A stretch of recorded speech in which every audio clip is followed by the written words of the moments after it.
ଜୀବନ ହେଉଛି ଏକ ସଂଘର୍ଷର ଯାତ୍ରା, ଯେଉଁଠାରେ ବିପଦ ଏବଂ ବିଫଳତା ଆସିବା ସ୍ୱାଭାବିକ। କିନ୍ତୁ ଏହି ସମସ୍ୟାଗୁଡ଼ିକ ଜୟ କରିବା ଆପଣଙ୍କ ଶକ୍ତିର ଏକ ପରୀକ୍ଷା। ଜୀବନରେ କେବେ ହାର ମାନନ୍ତୁ ନାହିଁ। ଆଶା ରଖନ୍ତୁ, ପରିଶ୍ରମ କରନ୍ତୁ ଏବଂ ଆଗକୁ ବଢ଼ନ୍ତୁ। ଆପଣଙ୍କ ଧୈର୍ଯ୍ୟ ଓ ଉଦ୍ୟମ ନିଶ୍ଚିତ ଭାବେ ଆପଣଙ୍କୁ ଆପଣଙ୍କ ଲକ୍ଷ୍ୟରେ ପହଞ୍ଚାଇ ଦେବ। ସଫଳତା ସେମାନଙ୍କ ପାଖକୁ ଆସେ ଯେଉଁମାନେ ନିରନ୍ତର ସବୁଦିନ ନୂଆ ନୂଆ କାର୍ଯ୍ୟ କରିବା ପାଇଁ ଚେଷ୍ଟା କରନ୍ତି। ଜୀବନରେ ସଫଳତା ପାଇବା ପାଇଁ ନିଜର ମନୋବଳ ଏବଂ ସଂଘର୍ଷ ନିରନ୍ତର ଜାରି ରଖନ୍ତୁ। ଜୀବନରେ ବିପଦ ଏବଂ ବିଫଳତା ଆସିବା ସ୍ୱାଭାବିକ କଥା, କିନ୍ତୁ ଏହାକୁ ଅବସର ଭାବେ ଗ୍ରହଣ କରି ନିଅନ୍ତୁ।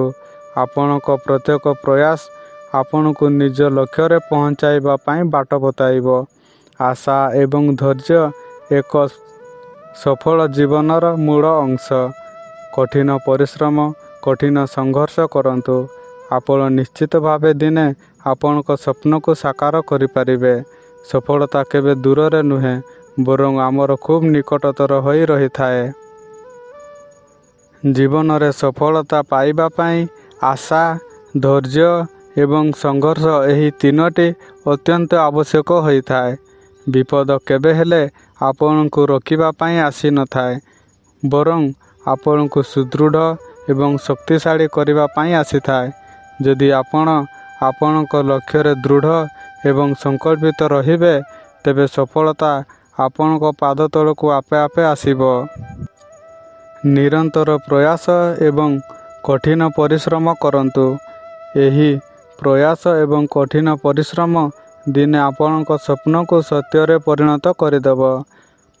ଆଗକୁ ମାଡ଼ି ଚାଲନ୍ତୁ, ଭୟ କଦାପି କରନ୍ତୁ ନାହିଁ, କାହିଁକି ନା ସଫଳତା କେବଳ ସେମାନଙ୍କ ପାଖକୁ ଆପେ ଆପେ ଆସିଯାଏ ଯେଉଁମାନେ କେବେ ହେଲେ ହାର ମାନନ୍ତି ନାହିଁ। ଜୀବନରେ ସଦାସର୍ବଦା ସଫଳତା ହାସଲ କରିବା ପାଇଁ ଆପଣଙ୍କୁ ଦୃଢ଼ ଇଚ୍ଛାଶକ୍ତି, ସଂଘର୍ଷ ଏବଂ ଧୈର୍ଯ୍ୟ ରଖିବା ନିହାତି ଆବଶ୍ୟକ ହୋଇଥାଏ। ବିଫଳତା କେବଳ ଆପଣଙ୍କୁ ନୂଆ ନୂଆ ଜିନିଷ ଶିଖିବାର ଅଧିକ କିଛି ବାଟ ବତାଇଥାଏ, ଯାହାକି ବିଫଳତାରୁ ସଫଳ ହେବାରେ ନୂଆ ସୁଯୋଗ ମିଳିଥାଏ।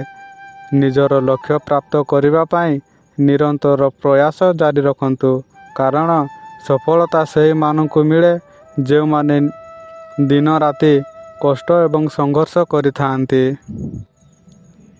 ଜୀବନରେ ସଫଳ ହେବା ପାଇଁ ଆପଣଙ୍କୁ ସେହି ସମୟରେ ଅଧିକ ଶକ୍ତି ଦରକାର ହୋଇଥାଏ, ଯେତେବେଳେ ସମସ୍ୟା ଏବଂ ବାଧା ଆସିଥାଏ। ଆପଣଙ୍କ ଲକ୍ଷ୍ୟକୁ ଧ୍ୟାନ ରଖି ପ୍ରତିଦିନ କାର୍ଯ୍ୟ କରନ୍ତୁ ଏବଂ ଦୃଢ଼ ଇଚ୍ଛାଶକ୍ତି ସହିତ ଚେଷ୍ଟା ଜାରି ରଖନ୍ତୁ। ଏହି ଚେଷ୍ଟା ଆପଣଙ୍କୁ ଆପଣଙ୍କ ଜୀବନର ସଫଳତାର ପଥକୁ ନେଇଯିବ। ଯଦି ଆପଣ ସମସ୍ତ ବାଧାବିଘ୍ନକୁ ସାମ୍ନା କରି ଆଗକୁ ବଢ଼ନ୍ତି, ତେବେ ସଫଳତା ସେହି ବାଟରେ ଉପସ୍ଥିତ ହୋଇ ରହିବ।